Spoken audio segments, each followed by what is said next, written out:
an interview given by one of the campaign co-leaders, Javion Jackson, with Northwestern One Book podcast, just to start us off by centering his experience being formerly incarcerated in one of Illinois' youth prisons. So I'm going to go ahead and share that now, then we'll get into the rest of the agenda.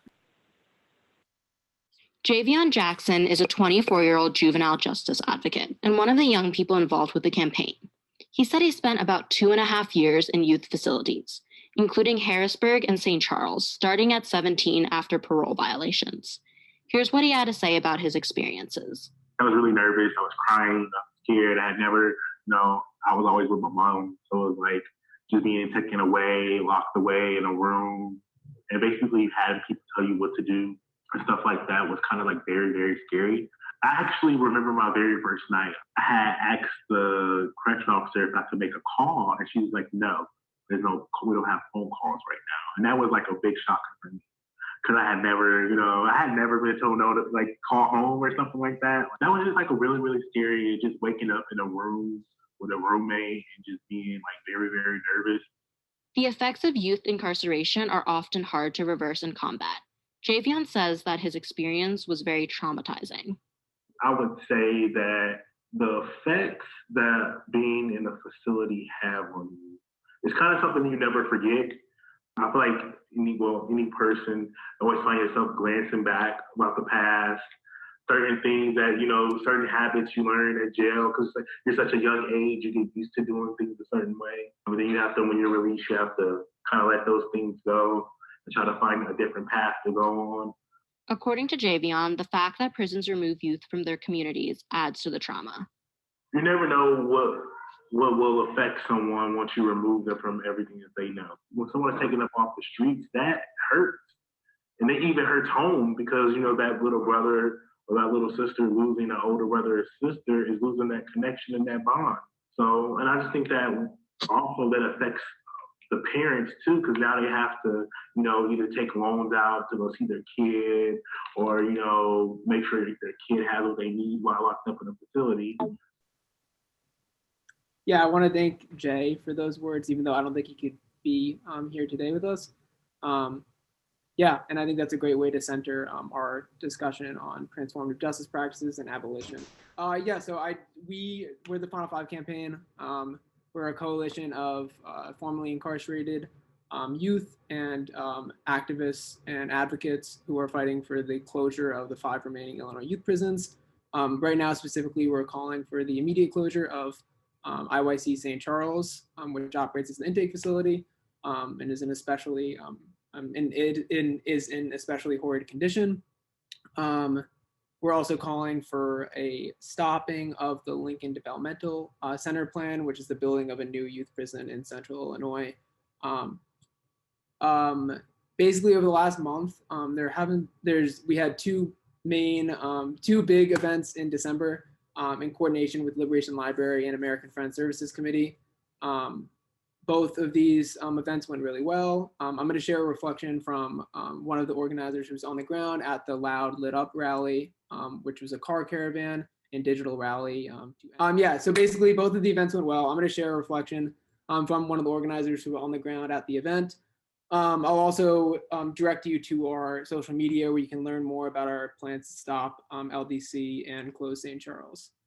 So with that, I'm going to share those links and I'm going to pass it over to Gus, who's going to facilitate the main part of the event, which is going to be a conversation on transformative justice practices.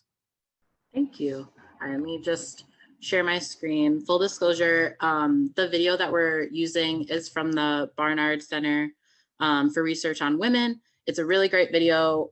We can send it out in the email afterwards. And I highly recommend you take the time to watch it. It's like 15 minutes total. We're gonna watch clips of it today. So again, I'm gonna be skipping around a little bit. We're all doing this all the time. While sometimes situations of harm can be very, very complicated to figure out how to address, the truth is that most people, most days, are trying something. And I think we really need to honor and elevate the kind of everyday things that people do to intervene in situations of harm at all scales that don't get kind of the fanfare and the attention that more complicated processes sometimes get. And so maybe that's like intervening with a stranger on the street, or maybe that's, preventing somebody from driving home drunk, or maybe that's, stepping in when you hear your neighbors fighting, right? And those require risks, and they require a certain amount of confidence in your capability to do well in that. But a lot of people who are not trained people and who are not professional people try things all the time, every day, because most people don't feel like they can rely on the criminal legal system to give them the kind of support that they need or that they want. And they don't trust them necessarily not to make situations worse. I think a lot of harm that happens it's like death by 1,000 cuts, little cuts. And we often don't pay attention until there's so many little cuts that we're bleeding out. And then we rush to the crisis and the emergency, and we drop everything. But what if we started rushing and dropping everything when the little cuts happen, or when there's just maybe 4 or 5 little cuts instead of when we're bleeding out?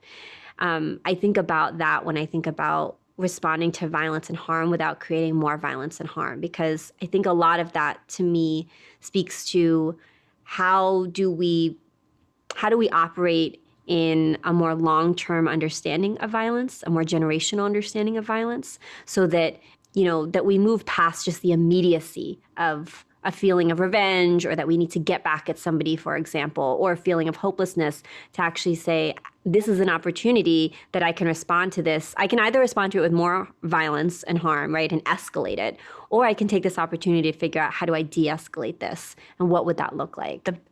At Young Women's Empowerment Project, what we worked on trying to do was make accountability not scary, and to talk all the time about the mistakes that we made, to get support for mistakes that we made, and practice it in tiny ways, so that when bigger things happened, it was more scary, but less scary than it would have been had we not been practicing owning mistakes and making mistakes all the time.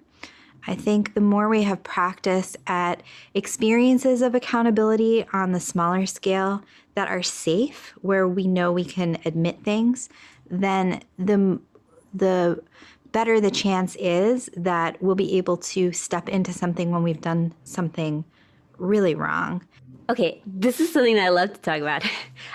So some examples of the small things when I think about that are things like best friends working out conflict between each other instead of turning away from each other. Because the thing about all of this is that if we're not going to use prisons and the police, for example, or if we're not going to use the criminal legal system, if we're not going to use the foster care system, then it's us who's going to have to be responding to these things. And if, I always say this, forget violence, harm, and abuse. We're not even good at handling conflict or misunderstandings well.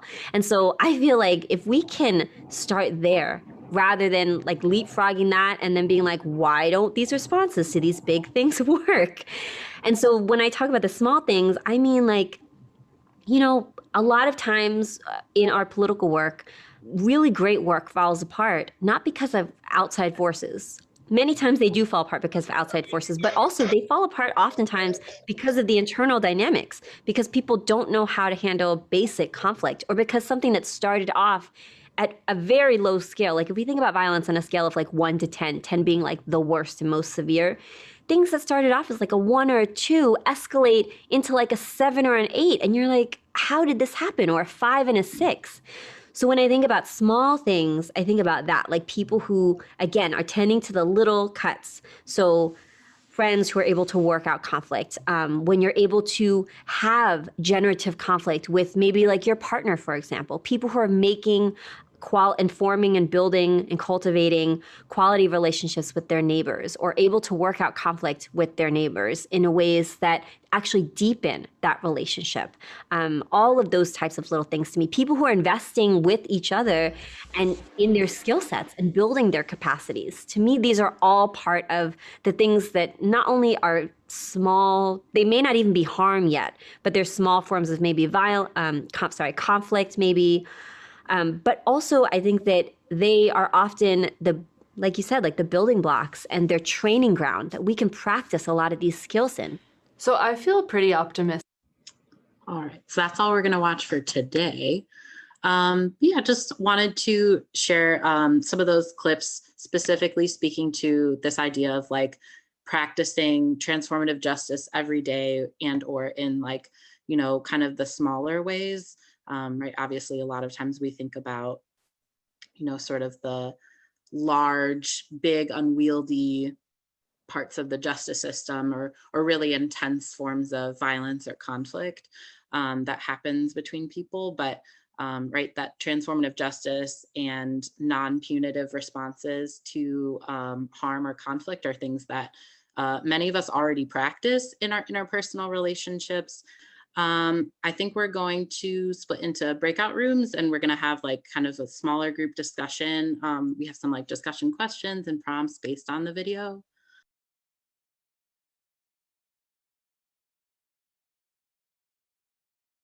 So like usually we hear like if you're an abolitionist, like you have to do this or you have to do that. And we often say abolitionists believe in this and they also do this. And we want to perform good praxis. But for things such as letter writing, I just want to emphasize that don't feel stressed. Just don't feel stressed or that you have to, for example, attach onto letter writing to like prove that you're a real abolitionist. For example, some people in prison, they may not want to be a part of like someone's abolitionist experience and like respect that. Also, if we're like talking to folks in prison, but we're also not addressing like the systems that got them there, the root causes, and we may be failing the movement a little bit. We just have to recognize things in a larger scale. And yeah, when you're writing to people in prison, they may not want to talk about abolition in prison all the time. So be mindful and aware of that. And also don't, like I said before, don't feel pressured. The best thing you can do is send these people and their family monies and give their family support and make sure that their family has money and resources to help folks when they get out and to also for a commissary. So yeah, that's just what I wanted to bring up. There are some nuance to these issues, but I just wanted to address that. But these are all 9 great things that you can do. Oh, sorry. Okay, and then I just wanted to pull a few quotes from Angela Davis about the way that we should be looking at anti-prison work. This is from Freedom is a Constant Struggle. Great book. But I think these quotes really demonstrate like the kind of mindset that we should have. Not that prisoners are like necessarily not looking down on them, because that defeats the work that we're doing. But she greatly puts into words that we should see them as our equals and how that helps our movement.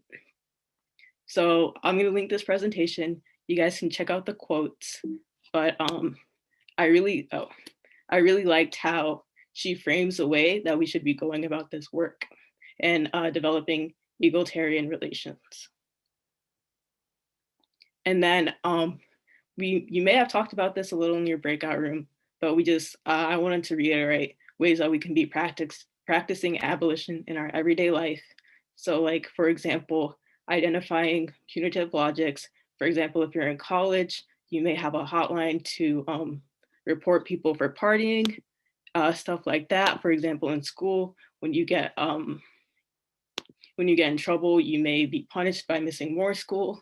And then accountability that goes hand in hand with transformative justice. And then remember how the little things we can do to fight the prison industrial complex. So that is all. I'm going to stop sharing, but I'm going to drop the link so everyone can have it in the chat. And so the next thing that we're going to be doing, we're going to have a soft close, but I'm about to get into our bookmark activity. So I'm going to share my screen again.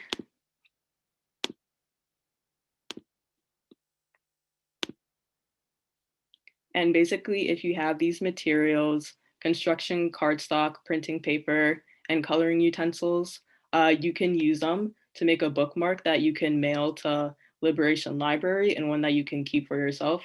And basically, we want to encourage you to make one for incarcerated youth and make a nice design and send it in. And 2, make one for yourself and you can write down the commitments you would like to make this year. And so you can kind of keep it and remember it. So Make sure if you're making one to send it in, you do not use tape, glue, glitter, and crayons, or else they won't be able to receive it. But I'm gonna drop the address to Liberation Library in the chat. If you want to stay and chat and make bookmarks, that's fine. If you'd like to leave, that's okay. But I'm gonna keep this up so everyone can work.